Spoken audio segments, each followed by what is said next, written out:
আসসালামু আলাইকুম বন্ধুরা, কেমন আছেন সবাই? আশা করি অবশ্যই ভালো আছেন। তো বন্ধুরা, বাংলাদেশের সাব রেজিস্ট্রেশন অফিসগুলোতে প্রতিদিন যেই পরিমাণ দলিল রেজিস্ট্রেশন হয়, এই দলিলগুলোর মধ্যে সবচেয়ে বেশি পরিমাণ দলিল হচ্ছে সাবকবলা, খাসকবলা, খোসকবলা অর্থাৎ সেল ডিড। তো আইনগতভাবে যদি আমরা বুঝতে চাই যে একটা সেল জিনিসটা কি, তো চলুন আমরা ট্রান্সফার অফ প্রপার্টি অ্যাক্ট, বাংলাদেশে জায়গা জমি সংক্রান্ত ক্রয় বিক্রয়ের যাবতীয় প্রিন্সিপাল যে আইনের মধ্যে আছে সেটা হচ্ছে যে আমাদের ট্রান্সফার অফ প্রপার্টি অ্যাক্ট বা সম্পত্তি হস্তান্তর আইন 1882। যদিও আইনটা অনেক পুরাতন, তারপরেও এই আইনটা এতটা গুরুত্বপূর্ণ যে এত বছর পরেও আইনের গ্রহণযোগ্যতা বা আইনের প্রতিটা শব্দ কনসেপ্ট আজকে মনে হচ্ছে যে গতকালকে তৈরি করা হয়েছে। তো এই আইনের সবচেয়ে গুরুত্বপূর্ণ যে ধারা সেটা হচ্ছে সেকশন 54। তো এই যে sales of immovable property, normally আমরা যদি বলি আইনের ভাষায় সম্পত্তি আমাদের কি দুই প্রকার। একটাকে আমরা বলি যে টেনজিবল, যেটা আমরা দেখতে পারি, ছুঁইতে পারি, অনুভব করতে পারি। আরেকটা হচ্ছে ইনটেনজিবল, যেটা আমরা দেখতে পারি না, ছুঁইতে পারি না, কিন্তু আমাদের একটা কি থাকে, প্রিসিপ্ট থাকে, এক প্রকারের আমাদের অনুভূতি থাকে যে একটা আমাদের সম্পত্তি, যেমন আমাদের কপিরাইট, ইন্টেলেকচুয়াল প্রপার্টি। তাহলে এই যে টেনজিবল প্রপার্টি আবার নর্মালি দুই প্রকার। একটা হচ্ছে যে আমাদের মুভেবল প্রপার্টি, যেমন আমাদের ঘড়ি, মোটরসাইকেল, গাড়ি, যেগুলো এক জায়গা থেকে অন্য জায়গায় চলাফেরা করে। আর একটা হচ্ছে যে আমাদের, এটা হচ্ছে আমাদের ইনটেনজিবল প্রপার্টি, যে মুভেবল প্রপার্টি। আর এই টেনজিবল প্রপার্টির মধ্যে একটা হচ্ছে ইমুভেবল প্রপার্টি, যেমন আমাদের ফ্ল্যাট, ফ্লট, এই জিনিসগুলো। তো সর্বপ্রথমে আমরা দেখার চেষ্টা করি যে সেল কাকে বলে আইনগতভাবে। তো এখানে কিওয়ার্ড যেটা আমাদের এক শব্দে বোঝার যে জিনিসটা, সেটা হচ্ছে যে ট্রান্সফার অফ ওনারশিপ। আপনি কি করবেন? আপনার মালিকানা হস্তান্তর করবেন, আপনার মালিকানা অন্য কাউকে দিয়ে দিবেন। কি বিনিময়? ইন এক্সচেঞ্জ, মানে বিনিময়। কিসের বিনিময়? Price paid. অর্থাৎ আপনি কি করবেন? আপনার মালিকানা অন্য কাউকে দিয়ে দিচ্ছেন কিসের বিনিময়? একটা আপনার exchange of paid part promise, অথবা পার্ট পেইড পার্ট প্রমিস, অর্থাৎ টাকা পয়সার বিনিময়। এখন এই টাকা পয়সাটা সম্পূর্ণ পরিশোধিত হইতে পারে, সামান্য পরিশোধিত এবং সামান্য বাকি থাকতে পারে, এবং হচ্ছে যে সম্পূর্ণ বাকি থাকতে পারে। মূল কথাটা হচ্ছে আপনি যদি আপনার মালিকানাটা অন্য কারো কাছে হস্তান্তর করে দেন, চাই টোটাল মূল্য পরিশোধিত হোক, চাই টোটালটা বাকি থাক, চাই সামান্য পরিশোধিত হোক, চাই সামান্য বাকি থাক, তাহলে এই জিনিসটাকে আমরা বলবো যে আপনি কি করতেছেন? বিক্রয় করতেছেন।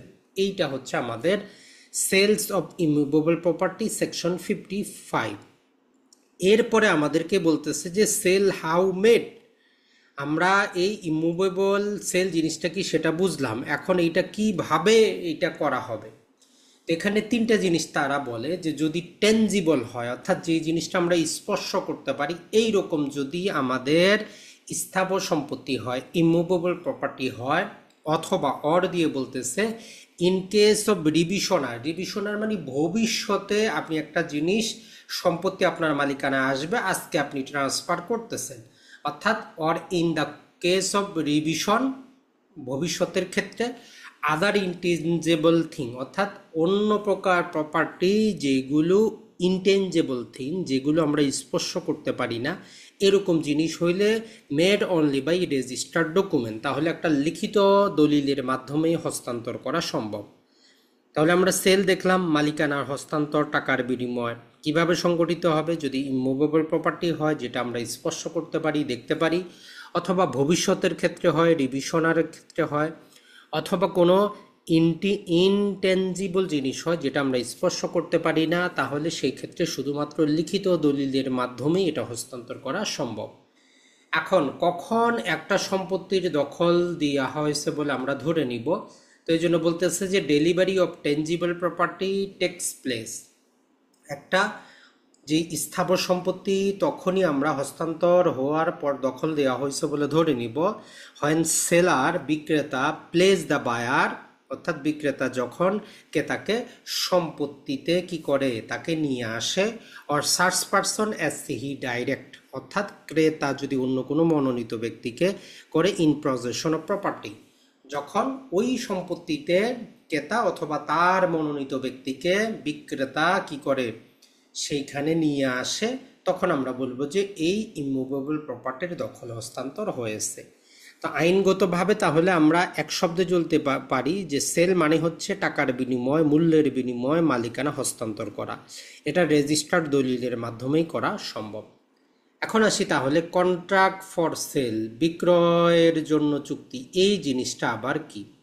এখন দেখেন এই কন্ট্রাক্ট ফর সেল জিনিসটা বলতেছে যে এই contract for sale of immovable property, এটা এমন প্রকার একটা চুক্তি যেইটা সম্মত শর্তে, অর্থাৎ পক্ষদ্বয়ের মধ্যে সম্মত শর্তে একটা চুক্তি, যেটা ভবিষ্যতে কি হবে, একটা বিক্রয় দলিল সম্পাদিত হবে। এই জন্য বলতেছে যে এই contract for sale of immovable property is the contract that a sale of such property shall take place, ভবিষ্যতে একটা বিক্রয় সংগঠিত হবে অন টার্মস সেটেল, সম্মত সত্ত্বে, বিটুইন দ্য পার্টি, পক্ষদ্বয়ের মধ্যে সম্মত সত্ত্বে ভবিষ্যতে একটা বিক্রয় সম্মতিত হবে, এই মর্মে যে চুক্তি, এটা হচ্ছে বিক্রয়ের জন্য চুক্তি। এরপরে গুরুত্বপূর্ণ যেটা বলতেছে যে it does not or it self create any interest in or charge on such property, বিক্রয় যে বায়নামা চুক্তি, এই চুক্তিটা নিজে কি করে না, এই চুক্তির মানে বা নিজে কোনো প্রকার ওই সম্পত্তিতে ইন্টারেস্ট তৈরি করে না, অথবা ওই সম্পত্তির উপর কোনো প্রকার চার্জ বা দায়ও সৃষ্টি করে না। মূল কথাটা হচ্ছে বায়না দলিল কোনো মালিকানার দলিল না, বায়না দলিল কোনো শর্ত আরোপযোগ্য না ওই সম্পত্তির উপর। এটাই হচ্ছে আমাদের মূল জিনিস। এখন আমরা চলে আসি পরবর্তীতে সরকার যে কাজটা করেছে, যে 2004 সালে তারা সেকশন 55(4) পরে 54A যুক্ত করে দিয়েছে, বলতেছে যে কন্ট্রাক্ট ফর সেল যেগুলো আছে এগুলাকে কি করতে হবে। তো প্রথমেই তারা বলতেছে যে notwithstanding anything to contrary content in this act or any other law for the time being in force, মানে এই সম্পত্তি হস্তান্তর আইনে অন্য যাই কিছু বলা থাকুক, অথবা বাংলাদেশের প্রচলিত ভিন্ন কোনো আইনে যাই কিছু বলা থাকুক, এরপরে কি বলতেছে যে a contract for sale of any immovable property can made only by the instrument in writing, সম্পত্তি বিক্রয়ের জন্য যে বায়নামা চুক্তি, এই চুক্তিটা অবশ্যই লিখিত হবে এবং and registered under registration act, এবং রেজিস্ট্রেশন আইন অনুযায়ী রেজিস্ট্রিকৃত হইতে হবে।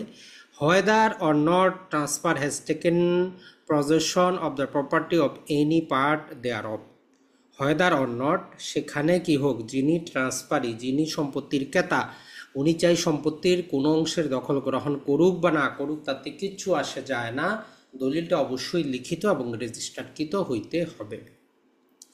এরপরে বলতেছে যে in the contract for sale of any immovable property a time to be effective from the date of registration, সম্পত্তির যে বিক্রয় চুক্তির ক্ষেত্রে যে সময়সীমাটা, এইটা কার্যকর হবে দলিল রেজিস্ট্রেশনের তারিখ থেকে, and shall be mention for execution and registration of the instrument of sale, এবং ওই যে দলিলে যে একটা সময়সীমা উল্লেখ করা থাকবে, এটা তো রেজিস্ট্রেশনের তারিখ থেকে কার্যকর হবে। কখন পর্যন্ত?